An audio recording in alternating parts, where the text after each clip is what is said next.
Buen día para todos, los saludo María Azucena Niño, yo soy neonatóloga, especialista en magíster en bioética y el día de hoy les voy a hablar sobre cuidado paliativo perinatal y neonatal, una descripción de algunos aspectos generales. Quiero declarar que no tengo ningún conflicto de interés. La hoja de ruta de los próximos minutos, vamos a hablar algo sobre el contexto clínico del problema, algunas definiciones, quiénes podrían ser candidatos a cuidado paliativo neonatal. Vamos a trabajar un concepto que es el de trayectoria de enfermedad. Discutiremos someramente algunos modelos de cuidado paliativo neonatal. Les mencionaré algo sobre la guía de manejo para confort y cuidado paliativo. Describiré la ruta para recién nacidos con condiciones que limitan la vida o condiciones que amenazan la vida, una ruta propuesta por los británicos, y cerraré con unos mensajes de llevar a casa. Quiero empezar con esta frase que dice que el amor no comienza al nacer ni termina con la muerte. Y pasando al contexto clínico del problema, quiero mencionarles que hay una amplia gama de problemas de salud infantil que podrían generar la necesidad de cuidados paliativos y alivio de síntomas, y que incluyen no solamente enfermedades oncológicas, sino también enfermedades transmisibles avanzadas y el VIH-Sida, sino también otras entidades clínicas como la prematuridad grave, los traumatismos al nacimiento, las anomalías congénitas y algunas discapacidades graves, algunas de ellas progresivas, otras no progresivas, como por ejemplo la paraplegia y la cuadriplegia. La Asociación Médica Mundial ha resuelto que brindar acceso a los cuidados paliativos en niños es una responsabilidad ética de los sistemas de salud y que la integración de los cuidados paliativos en los sistemas públicos de atención de salud es esencial para el logro del Objetivo de Desarrollo Sostenible sobre la cobertura universal en salud. Sin embargo, a pesar de toda esta declaratoria, el acceso a cuidados paliativos pediátricos y el alivio de síntomas es muy poco común en algunos países y como resultado, millones de niños vulnerables del mundo sufren innecesariamente cada año. En relación al contexto clínico del problema para Latinoamérica, quiero apoyarme en este documento que es el Atlas de Cuidados Paliativos en Latinoamérica. Toda esta información fue recopilada en el año 2020 y publicada en marzo de 2021. Está avalada, pues como lo dije, por la Asociación Latinoamericana de Cuidados Paliativos, por la Asociación Internacional de Hospicios y Cuidado Paliativo y por la Universidad de Navarra. Y básicamente aquí lo que nos muestra es que hay una, digamos, déficit en equipos de cuidado paliativo pediátrico para este bloque de Latinoamérica. Quiero, por ejemplo, mencionar que si bien Argentina tiene un buen número de equipos de cuidado paliativo, digamos que este es de los que está mejor en esta parte del mundo, seguido tal vez de Uruguay y de Brasil, vemos como, por ejemplo, un país como Colombia, para el año 2020, al cierre de este documento, registra que hay solamente 9 equipos de cuidado paliativo pediátrico consolidados formalmente. Esto atiende una necesidad en términos de tasa por millón de habitantes menores de 15 años de solamente 0,79. En general, el mensaje de llevar a casa es que se estima que para Latinoamérica la necesidad de cuidado paliativo cubierta en la región en la actualidad es de aproximadamente un 7,6%. Es por ello que el hecho de que estemos reunidos en este escenario académico cobra una gran importancia, porque tal vez la educación médica continuada y la condición, la educación de todo el equipo al cuidado de la salud de estos pacientes va a permitir que tal vez acortemos un poquito esa brecha entre las necesidades que tiene esta población y el cuidado que estamos provisionándoles. Hablemos un poquito de tasas de mortalidad global y número de muertes por edad en el año 2020. Me voy a apoyar en este reporte que se llama Niveles y Tendencias de Mortalidad Infantil. Este es un reporte que sale anualmente. Me voy a apoyar en el reporte de 2020. Este es un documento que está avalado por UNICEF, OMS, el Banco Mundial y las Naciones Unidas. Y básicamente lo que quiero denotar es que cuando miramos la tasa de mortalidad infantil en menores de 5 años, esta está en el orden de 38 por mil nacidos vivos, y de ellos 17 por mil nacidos vivos corresponden a población neonatal. Esto significa que un poco menos de la mitad de los niños menores de 5 años que se nos mueren son justamente recién nacidos. Siguiendo este hilo conductor, quiero mencionarles que de esas causas de mortalidad infantil que corresponde a esta torta, un poco menos de la mitad, como les dije, corresponde a causas de mortalidad neonatal, específicamente un 47%. Y ese 47% está desglosado básicamente en complicaciones de la prematuridad, complicaciones relacionadas con eventos intrapartos, sepsis y otras causas misceláneas, incluyendo las malformaciones congénitas. Cuando tomamos ya la mortalidad neonatal como tal, aquí vemos la jerarquía, digamos, de cada uno de los problemas. Sigue punteando, por supuesto, la prematuridad, seguido de las complicaciones relacionadas con el evento intraparto, la sepsis y las anomalías congénitas. Este gráfico que les muestro en el panel derecho es un gráfico del Instituto Nacional de Salud en su informe de boletín epidemiológico periódico para este corte que es de 2020, muestra que la segunda causa de mortalidad agrupada en Colombia en esta población neonatal corresponde a prematuridad, seguido de asfixia, otras causas no especificadas, infecciones y anomalías congénitas. Me pareció importante empezar con estas cifras para denotar un poco la carga de morbimortalidad en esta población y reconocer que un grupo de estos pacientes van a requerir apoyo de cuidado paliativo perinatal y neonatal. Empecemos con algunas definiciones. Me voy a apoyar en este documento de una fundación que se llama Together for Short Lives. Este documento es de 2017 y plantea una definición de qué es lo que entendemos por cuidado paliativo pediátrico. Este documento específicamente habla sobre la ruta de atención perinatal para niños que tienen necesidades de cuidado paliativo. Entonces, transitemos la definición.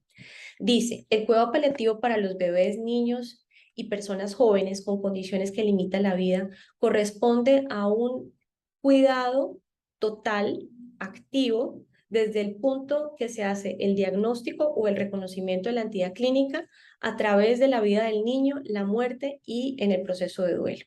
Y acoge no solamente aspectos físicos, emocionales, sociales, sino también espirituales y se enfoca en mejorar asuntos que tienen que ver con la calidad de vida y estas personas jóvenes y apoyo a la familia.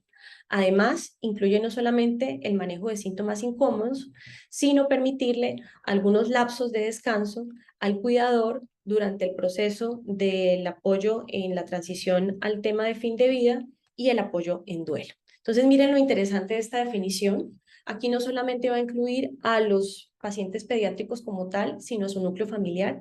Entonces, aquí denota un mensaje muy importante de llevar a casa, que es ese cuidado centrado en el paciente y su familia. Va a mencionar otro aspecto supremamente importante, y es ese apoyo holístico, en el cual no solamente vamos a tener en cuenta la edad, la entidad nosológica, el aspecto eminentemente clínico, sino se va a acoger otros aspectos importantes como el emocional, el social y el espiritual. Y otra cosa que me parece muy importante de esta definición es que el apoyo que se va a hacer a este paciente y su familia no solamente va a ser durante el tránsito de la enfermedad y el camino hacia el manejo de fin de vida, sino también en el apoyo en duelo, que ese también es un reto importante que tenemos que tener en cuenta. Hablemos un poquito de este documento. Esto fue una publicación del año 2012 de Dominic Wilkinson. Es una persona que es muy activa en todo lo que tiene que ver con bioética neonatal y publicaciones al respecto. Y Wilkinson, Watkins y Crespin en este documento publicado en un British Journal de Obstetricia y Ginecología, denota un poco el conflicto que puede generarse con el término condición letal o condición incompatible con la vida. Él básicamente con su grupo de colaboradores hace una revisión y un análisis ético de las anomalías que se consideran tradicionalmente como letales en la literatura. El argumento que hacen estos autores es que el término letal o incompatible con la vida tal vez debería abolirse y propone una serie de argumentaciones alrededor de ello que las discutiremos brevemente. ¿A qué llamamos tradicionalmente letal? Convencionalmente definimos como letal aquello que puede ser una acción o un agente que causará indefectiblemente la muerte. Hay varias formas de interpretar teóricamente la descripción de una condición perinatal como letal. Una primera forma sería una condición que invariablemente va a conducir a la muerte fetal en el útero.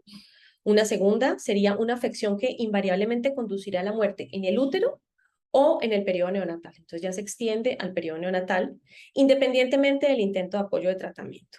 Una tercera sería una afección que generalmente conducirá a la muerte en el útero o en el periodo de recién nacido, y aquí no entra en mucha discusión de si se hizo o no un manejo terapéutico específico.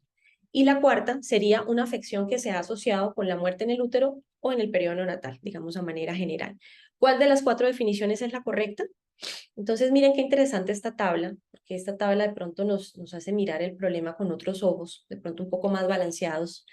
Esta tabla muestra los desenlaces publicados de anomalías congénitas designadas como letales tradicionalmente en la literatura clínica. Básicamente, lo que hicieron los autores fue recopilar diferentes publicaciones y hacen esta tabla que es un consolidado bien interesante. Si ustedes miran aquí en el panel izquierdo, en la parte más extrema izquierda de la gráfica, mencionan algunas anomalías normalmente designadas como letales, tales como la agenesia renal, la anencefalia, la displasia tanatofórica, las trisomías 13 y 18, la holoprolencefalia, algunas triploidías y la hiranencefalia. Menciona la prevalencia reportada en la literatura, que aquí está en la segunda columna, menciona la media de sobrevida, la proporción de niños que sobrevivieron por encima de la primera semana y tal vez los casos anecdóticos con el mayor porcentaje de sobrevida reportados en la literatura médica. Hagamos el ejercicio, por ejemplo, con trisomía 13. Aquí nos mencionan que en la literatura disponible y publicada se estima que hay una prevalencia de 1.2 por 10.000 nacidos vivos. El promedio de sobrevida está dado entre 7 a 8 días. Sin embargo, hay un estimativo que puede haber una sobrevida mayor a una semana, entre un 8 y un 52%, perdón, mayor a una semana 52%, y podría llegarse a ver que hasta un 8% puede llegar a sobrevivir más de un año. Y el periodo de sobrevida reportado más largo, miren que aquí hay unos casos anecdóticos en los que nos muestran que hay un caso reportado con 19 años y hay un caso reportado con 27 años. Como lo digo, son anecdóticos, son casos esporádicos y por eso es muy importante contextualizar este tipo de publicaciones. Aquí entonces los autores nos proponen algunas preguntas claves que deberíamos hacernos en relación a la consejería ante malformaciones congénitas severas. Y aquí plantean esta caja de preguntas clave que deberíamos hacernos para poder hacer una consejería cuando estamos asesorando a una familia que tiene un bebecito con una condición de tipo malformación congénita severa. La primera pregunta que tenemos que hacer es que qué tan certero es ese diagnóstico. Lo segundo es cuál es la posibilidad de sobrevida más allá del periodo neonatal con tratamiento de soporte vital, por ejemplo, ventilación mecánica o algún tipo de opción quirúrgica. Lo tercero es cuál es la posibilidad de sobrevida con tratamiento de soporte vital. Lo cuarto es cuál es el rango posible de discapacidad física o cognitiva si estos neonatos sobreviven. Y lo quinto es cuál sería la carga que el tratamiento impondría si mantenemos ese bebecito, digamos, con vida. Aquí, entonces, digamos que los autores nos proponen hacer como una transición a una terminología que es tal vez un poco más ajustada a estos escenarios, entendiendo que realmente si atendemos lo que es la definición de letal, es una definición que se nos va a quedar corta porque va a haber un grupo de pacientes que realmente van a sobrevivir más allá de la semana y algunos casos de pronto un poco más esporádicos por encima del año. Y entonces se vuelve una terminología que puede no ser tan asertiva a la hora de dar consejería a una familia. Entonces ellos proponen que migremos del término niño con condición letal al término niño con condición que limita la vida o niño con condición que amenaza la vida. Empecemos a definir cada una de ellas. La definición de niño con condición que limita la vida son aquellas condiciones que a veces denominamos condiciones que acortan la vida, para las que no hay una esperanza razonable de cura y de las que se estima que estos pacientes van a morir siendo pacientes pediátricos o jóvenes. Y algunas de estas condiciones van a provocar un deterioro progresivo que hace que el niño dependa cada vez más de sus padres o cuidadores. Esto sería la definición de condición que limita la vida. Ahora bien, la condición que amenaza la vida son afecciones potencialmente mortales, aquellas para las cuales el tratamiento curativo podría ser factible, pero podría fallar. Aquí ponen el ejemplo de los niños con cáncer y para el caso de neonatología, un caso clásico podría ser el del, por ejemplo, un ventrículo único con una anatomía en la que de pronto no haya una posibilidad de ofrecer un manejo quirúrgico que le dé un estimativo de vida largo. Digamos que aquí, en este grupo de las condiciones que amenazan la vida, no se incluirían niños que hayan tenido una condición crónica, que hayan estado en un proceso de remisión de largo término y que después de un tratamiento curativo exitoso haya, digamos, habido una recurrencia de esa entidad clínica. Hablemos un poquito de candidatos a cuidado paliativo neonatal. La idea es que en general este documento que es publicado por la OMS en 2018 propone algunas poblaciones de candidatos a cuidado paliativo pediátrico y dentro de ellos se proponen 6 grupos. Aquí quiero denotar que están incluidos niños con condiciones agudas, que amenazan la vida, niños con condiciones crónicas que amenazan la vida, niños con condiciones progresivas que amenazan la vida. Dentro de las condiciones crónicas van a haber algunas condiciones que podrían curarse, otras que podrían tener, digamos, un periodo de convivir con la entidad clínica por un tiempo, pero que también podrían llevar al paciente a mortalidad en el curso de su enfermedad. Las enfermedades progresivas, que sería un tercer grupo, aquí entrarían algunas entidades neurológicas, algunas patologías como la distrofia muscular de Duchenne, en las cuales de pronto no hay una opción curativa disponible. Y las últimas tres condiciones que voy a dejar son condiciones en las que cabría la posibilidad de empezar un manejo desde el periodo neonatal, como por ejemplo algunos niños con condiciones neurológicas severas que pueden no necesariamente ser progresivas, pero que pueden llegar a deteriorar al paciente y llevarlo a la muerte. Aquí están descritas, por ejemplo, las encefalopatías estáticas, las cuadriplegias espásticas, la espina bífida. En un quinto grupo tendríamos los neonatos con prematuridad severa o neonatos con anomalías congénitas severas, y aquí obviamente entrarían, por ejemplo, prematuros periviables, pacientes con anencefalia, algunas hernias diafragmáticas, digamos que no sean candidatas a un manejo quirúrgico exitoso, trisomías 13 y 18, entre otras. Y me parece muy interesante que en esta versión del documento de la OMS incluyen un sexto grupo, que son los miembros de la familia de un feto o de un niño que murió de forma inesperada. Entonces aquí entraría todas las pérdidas fetales, todas las encefalopatías hipóxico-isquémicas, de pronto casos de sepsis abrumadoras en un niño que haya estado previamente sano y que lo llevaron pues finalmente al deceso, toda la parte de trauma, quemaduras, etcétera, que son de pronto cosas que son inesperadas, pero que llevan a ese paciente a la muerte y que obviamente nos genera una situación especial, y es el de esa obligación ética y profesional de provisionar apoyo a esos miembros de la familia. Hablemos de algunas condiciones apropiadas para el cuidado paliativo neonatal, y en esta tabla quiero darles una mirada ya un poquito más desde el punto de vista de diagnósticos de trabajo.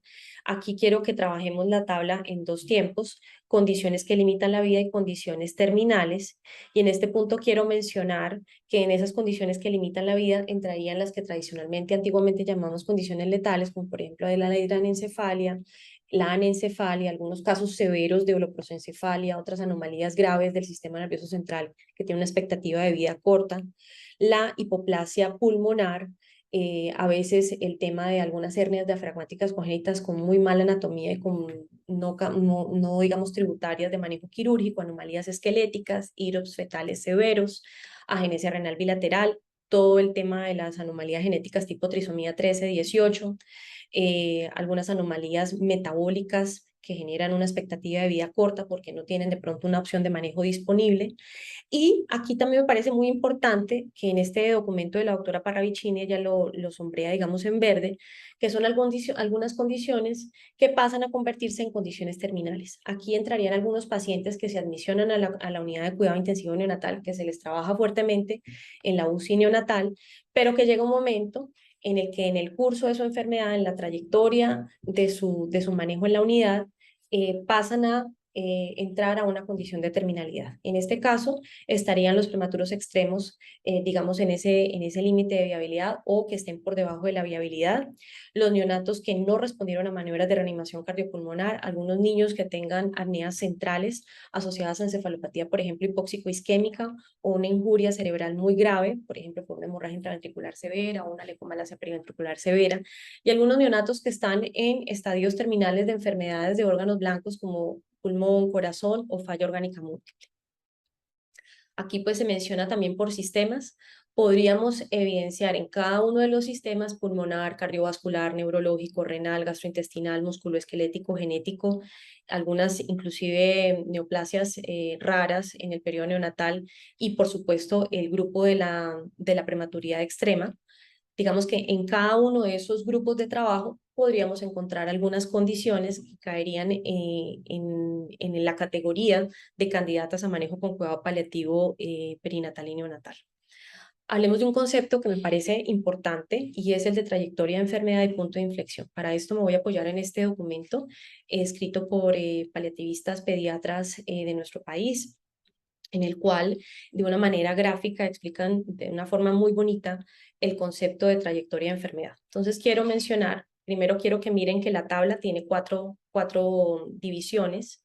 Hay un panel A, B, C y D.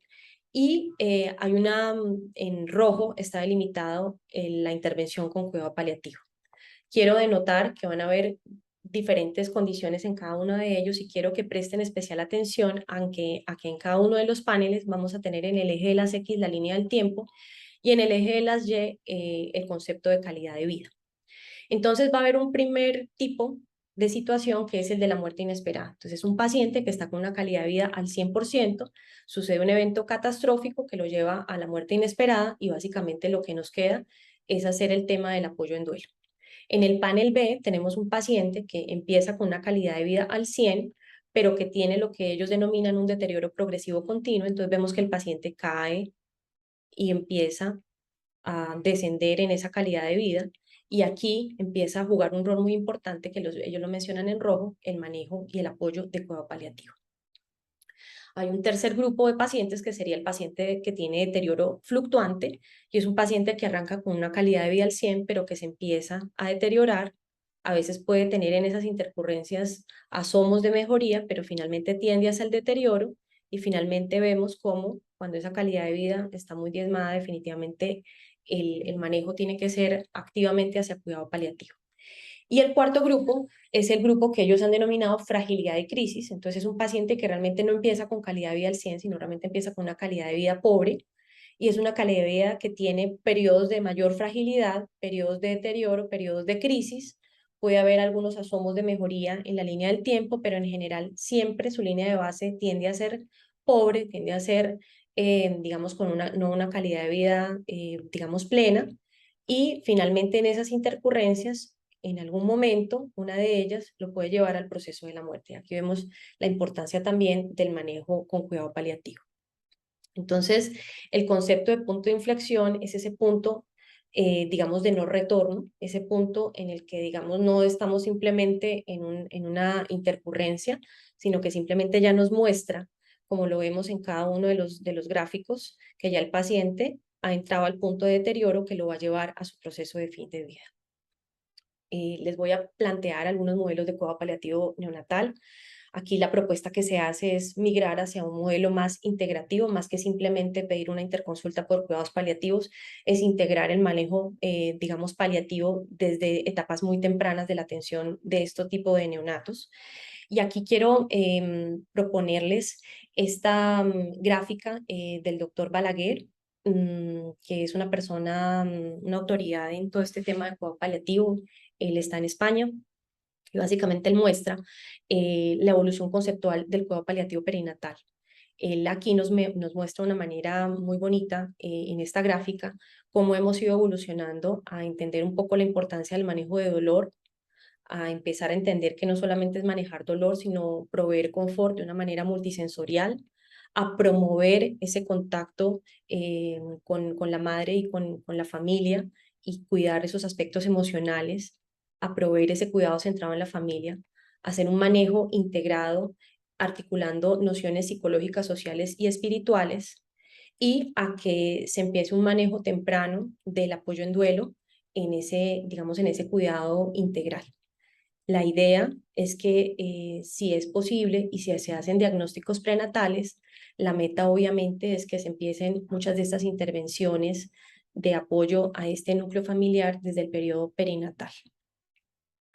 El doctor Balaguer en este documento propone este gráfico en el cual él dice, este es un modelo sugerido para la excelencia en cuidado paliativo perinatal, y miren que él dibuja la gráfica como en dos momentos, hace como este manejo, lo que él llama un manejo comprensivo, en el cual tenemos en cuenta que hay unos sujetos clave, unos actores clave que son nuestros pacientes, nacidos y no nacidos, porque se supone que el feto, en este caso, también tendría una mirada como paciente, no solamente la madre, sino ese feto. El neonato, obviamente, una vez ya nace, la familia y la familia nuclear como tal, los profesionales involucrados, médicos, enfermeras, anestesiólogos, obstetras, neonatólogos, personal de sala de operaciones y sala de partos, el personal de la UCI neonatal, psicólogos, los servicios pastorales y los trabajadores sociales, entre otros. Dentro de los aspectos importantes a cuidar en ese manejo integral, Va a estar todo el tema de los aspectos, por supuesto, físicos, manejo de dolor, temperatura, el cuidado de soporte, la hidratación y la nutrición cuando sea necesario. Y dentro de la parte de los otros aspectos que tenemos que cuidar está el apoyo psicológico, espiritual, social, incluyendo, por supuesto, el apoyo en duelo. La propuesta de este modelo de excelencia es que ojalá todo este cuidado paliativo se empiece de una manera temprana, idealmente antes del nacimiento, siempre que sea posible, y por supuesto van a haber algunas condiciones que nos van a generar más premura de que esto se empiece oportunamente desde el periodo perinatal. Quiero mostrarles esta gráfica, este es de otro autor, pero básicamente se apoya en la misma noción, en la que muestra en la línea del tiempo el periodo antes del nacimiento, el nacimiento y el alta hospitalaria, porque algunos de estos pacientes van a salir a casa. Aquí básicamente lo que tenemos es que empieza todo este proceso con la consulta de cuidado paliativo perinatal. Esta información del diagnóstico de una condición que limita la vida muchas veces la libera por primera vez el ginecólogo o el especialista en medicina materno-fetal, y por eso es muy importante que todos como equipo estemos absolutamente en la misma página de todas estas nociones de cuidado paliativo.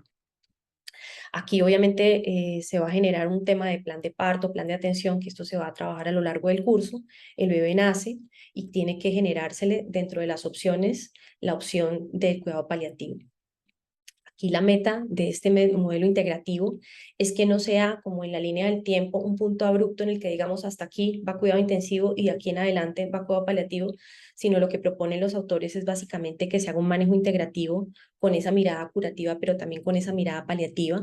Ellos proponen, mientras que el paciente se hace todo este proceso de diagnóstico y de establecer cuál es el mejor curso de acción, empezar con esas medidas curativas, y en la medida en que se progresa y se avanza en que efectivamente es una condición que limita la vida, empieza a perder protagonismo las metas terapéuticas orientadas al manejo curativo y empieza a ganar protagonismo las metas terapéuticas orientadas al manejo paliativo. Obviamente todo esto puede surtir dentro del contexto de una unidad de cuidado intensivo neonatal, si se quiere, y básicamente van a haber algunos pacientes que van a poder ser dados de alta a su hogar. Digamos que en los países desarrollados ya hay un desarrollo del tema de los hospicios. Esto es un tema en el que todavía nos toca trabajar, por lo menos aquí en Colombia. Y aquí mencionan un poco la importancia del apoyo en ese proceso de transición a fin de vida y el apoyo en duelo. Este documento salió publicado este año en JAMA. Realmente es un documento muy gráfico, muy visual, y es básicamente apoyarse en una metáfora en la que dicen que el cuidado paliativo es la sombrilla, no es la lluvia. Y es una metáfora que nos va a ayudar a guiar las conversaciones. En este caso, este documento lo orientaron hacia la asesoría en pacientes con cáncer, pero digamos que como clínicos sabemos que cuando les planteé el concepto, esto va a ser, digamos, perfectamente una herramienta útil para entenderla para casi que cualquier escenario clínico de cuidado paliativo. Entonces, en esta metáfora dicen, el cuidado paliativo temprano mejora la calidad de vida de los pacientes. Predecir la lluvia puede ser difícil, pero tener una sombrilla no significa que vaya a llover ya de entrada, no significa que estemos llamando la lluvia. Entonces, lo interesante de anticiparnos y proveer a nuestros pacientes con unas herramientas que pueden requerirse más adelante, realmente va a ser una cosa que les va a permitir estar un poco más preparados. Y aquí ponen en esta infografía, en este gráfico, la importancia de qué interesante que a uno le den la lluvia, le digan, mire, estamos en temporada de lluvia, llévese la sombrilla, pues en este momento no está lloviendo, pero por si cae un aguacero, pues usted tiene cómo resguardarse. Y pues sí, interesante que te llegue la lluvia y que mira que aquí sale el clínico corriendo a llevarles la sombrilla porque se arrancó el aguacero. Y bueno, ellos agradecen, pero finalmente se alcanzaban a mojar, alcanzaban a sufrir, alcanzaban a tener, digamos, en este caso, guardando la línea de la metáfora, todo el tema del impacto de esta enfermedad, la que en este caso estemos manejando. Y miren la importancia de cuando se hace esa referencia temprana a cuidados paliativos, se plantea ese manejo preventivo, ese manejo de dar estas herramientas para que el paciente se pueda apoyar en ellas de una manera, digamos, oportuna. Miren qué interesante aquí, en vez de tener que sufrir algunas cosas fuertes que van a surgir en el curso de una enfermedad crónica compleja, por ejemplo, ellos ya están preparados y aquí no se terminaban empapando con el aguacero, sino ya tenían la sombrilla a la mano. Entonces es bien interesante como esta metáfora, me pareció que era absolutamente pertinente, aunque como les digo fue publicado en JAMA Oncology, creo que se puede extrapolar perfectamente al escenario que estamos hablando. Voy a empezar a cerrar ya mi charla y voy a plantearles una guía para cuidado paliativo de confort y manejo paliativo. Y quiero en este punto apoyarme en este concepto y es que el cuidado paliativo es mucho más que cuidado, que cuidado de confort. Entonces, en el cuidado paliativo neonatal vamos a tener, por supuesto, los cuidados de confort, pero también tenemos que articular el famoso cuidado centrado en la familia. Tenemos que tener nociones sobre manejo de fin de vida. Interesantísimo que pudiéramos desarrollar el asunto de los hospicios. Y, por supuesto, tenemos que estar preparados para todo el tema de cuidado en casa de pacientes con condiciones crónicas y condiciones médicas complejas. Dentro de los 6 roles claves del cuidado paliativo neonatal en la UCI neonatal, contamos con el manejo del dolor y de síntomas incómodos. Ojalá la asesoría de la conducta, la consulta paliativa prenatal. A lo largo del curso vamos a ver cómo es interesante que nosotros podríamos tener un rol clave, no solamente desde el momento en que el paciente nace, sino se podrían hacer algunas intervenciones antes del nacimiento, los cuidados de fin de vida, digamos los planes de cuidado cuando se hace el alta, ya sea al domicilio o al hospicio. Importantísimo el tema de desarrollar destrezas en comunicación y resolución de conflictos y, digamos, todo el tema de la delineación de todos esos planes de cuidado y el manejo colaborativo para la atención integral de los pacientes con condiciones médicas complejas. Este gráfico de la doctora Parravicini me gusta mucho, me parece que es absolutamente sencillo, pero a la vez no se le queda nada por fuera. Y ella propone que deberían haber 4 pilares fundamentales para lograr verdaderamente provisionar ese cuidado de confort y ese cuidado paliativo neonatal. El primero de ellos es lo que ellos han llamado el bonding, o esa sensación de poder promover el apego, permitir el contacto piel a piel, permitir que los padres tengan la oportunidad de atender algunas necesidades de su bebé, si el bebé está en condiciones de alimentarse, que puedan alimentarlo, que lo puedan alzar, que le puedan cambiar el pañal, que puedan participar en tareas simples como por ejemplo ayudar a cambiarle de pronto la ropa, el pañal, tomar temperatura. Muy importante de pronto promover ese contacto piel a piel inclusive desde el momento del nacimiento del bebé siempre que sea posible. El segundo pilar fundamental va a ser el mantenimiento de la temperatura. Aquí, por supuesto, el cuidado piel a piel también nos ayuda, no solamente para promover el apego, sino para ayudar a controlar temperatura. Y, por supuesto, dentro de los estándares de cuidado, nosotros recibimos a los pacientes en una lámpara de calor radiante, tratando de hacer un buen control térmico, etcétera. El alivio del hambre y la sed en cuidado paliativo, esto tiene como una mirada que hay que hacerle como un análisis individualizado. En general, aquí tendría un rol muy importante el tema de la lactancia. Sin embargo, también se podrían proveer sucedáneos de leche materna. Habría todo un ejercicio muy interesante para trabajar con fonoaudiología y nuestros asesores en lactancia. La idea es que si estamos en un asunto entrando a una etapa de fin de vida, puede haber un momento en el que el tema del alivio del hambre pueda no ser una necesidad de primera línea, y eso es algo que obviamente hay que tenerlo presente cuando se analiza el plan de cuidado para estos pacientes. Y la otra cosa muy importante va a ser el alivio del disconfort y el dolor. Y aquí, pues obviamente, no solamente centrarnos solamente en manejo de dolor, sino de los síntomas incómodos que se puedan generar, por ejemplo, por la dificultad respiratoria, por la sed de aire. Van a haber algunas estrategias desde el punto de vista de terapia respiratoria, de higiene nasal, para tratar de ayudar a que se pueda generar ese confort para el bebé. Ellos proponen aquí algunas escalas como NIPS o PIP, y algunas estrategias también no farmacológicas para ayudar al manejo de dolor. Y para ello va a haber una charla específicamente destinada a manejo de dolor neonatal.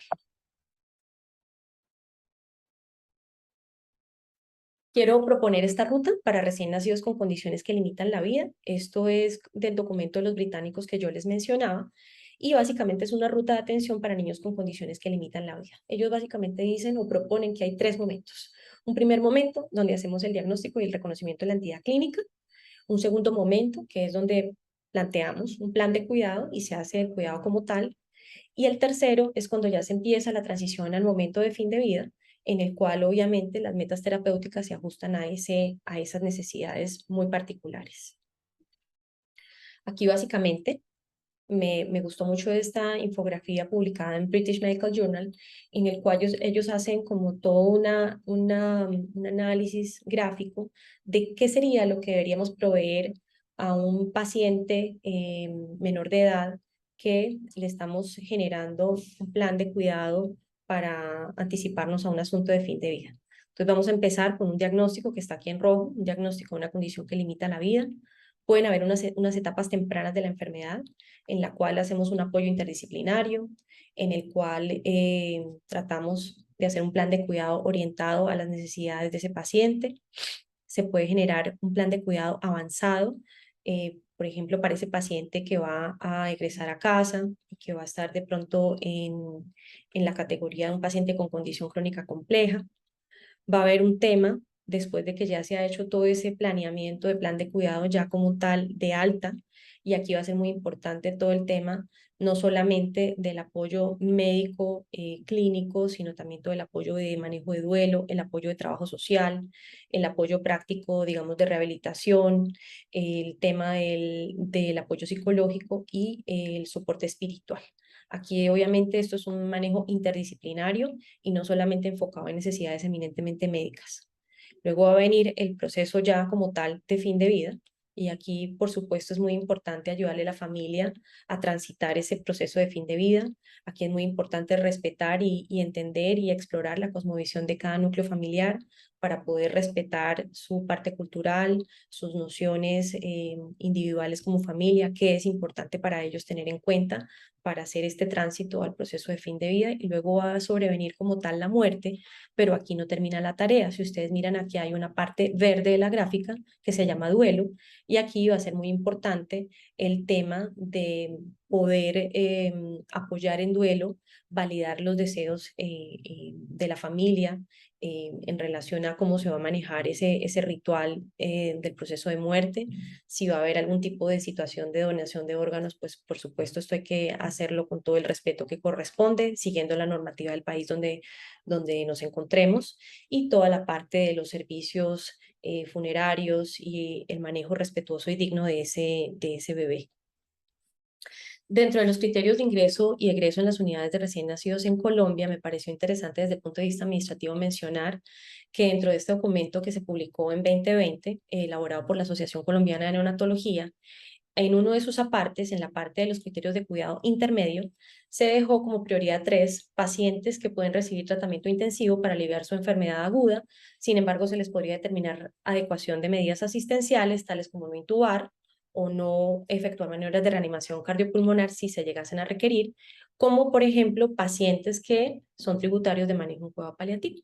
Entonces, así las cosas, es importante tener presente, a veces nos angustiamos y cuando entendemos que las metas terapéuticas están orientadas a cuidado paliativo, entonces, bueno, ¿y ahora esto cómo lo vamos a manejar? ¿Esto cómo se va a facturar? ¿Cómo va a ser el tema? Entonces, es importante tener presente que este documento, que está bastante reciente, sería una cosa que nos permitiría también transitar la parte administrativa en el marco colombiano. Ya para cerrar, quiero mencionar que este documento que se llama el Consenso Colombiano de Manejo al Final de la Vida en la Unidad de Cuidado Intensivo Neonatal fue el esfuerzo de un gran número de expertos de diferentes disciplinas aquí en Colombia. Aquí participaron neonatólogos, paliativistas pediatras, enfermeros, personas del área de salud mental, eh, por mencionar algunos. Y básicamente en este trabajo colaborativo, que fue una reunión de expertos, un consenso de expertos, se establecieron algunas recomendaciones para el manejo de fin de vida en nuestras unidades de cuidado intensivo de Colombia. Es un documento que lo publicamos en el primer trimestre del año y que está disponible en nuestra página web para ser consultado libremente. Quiero cerrar con este decálogo propuesto por la Fundación Together for Short Lives, que es del Reino Unido, planteando un poquito los derechos que tiene un niño con necesidades de cuidado paliativo. El primero de ellos es que todo niño, todo miembro de la familia debe ser tratado con respeto y dignidad. Lo segundo es que el niño y su familia se les debe ofrecer un cuidado individualizado, y la idea es que cada familia merece que se construya un plan de cuidado, digamos, atendiendo sus necesidades particulares. Lo tercero es que debería haber un equipo multidisciplinario, yo diría que casi que interdisciplinario. No debemos trabajar como ruedas sueltas, debemos trabajar como un engranaje que realmente se traduzca en que somos un verdadero equipo y trabajando juntos para poder apoyar a estas familias. Tenemos que tener una muy buena capacidad de comunicación con el niño y con su familia, en el caso del cuidado paliativo neonatal, con la familia, y hablar de una manera honesta, empática y abierta, dando espacio para que ellos puedan entender, exponernos su cosmovisión, sus expectativas, sus inquietudes. El cuarto punto es que los niños y sus familias deben siempre ser escuchados y deberíamos alentar que ellos nos cuenten un poquito sus metas, sus deseos y algunas elecciones de cuidado que pueden ser importantes articularlas dentro del plan de cuidados que se delinee para este tipo de pacientes. En todos los estadios de cuidados, desde el momento del diagnóstico hasta la muerte y el apoyo en duelo, las familias deberían tener la capacidad de recibir información relevante de manera que ellos puedan entender en un lenguaje comprensible. Lo sexto es que siempre que sea posible, es muy importante tratar de explorar dónde quisieran las familias que se pudiera provisionar ese cuidado. Van a haber algunos de estos pacientes que pueden recibir manejo domiciliario y desde que sea factible es algo que se debe generar toda la gestión para que así suceda.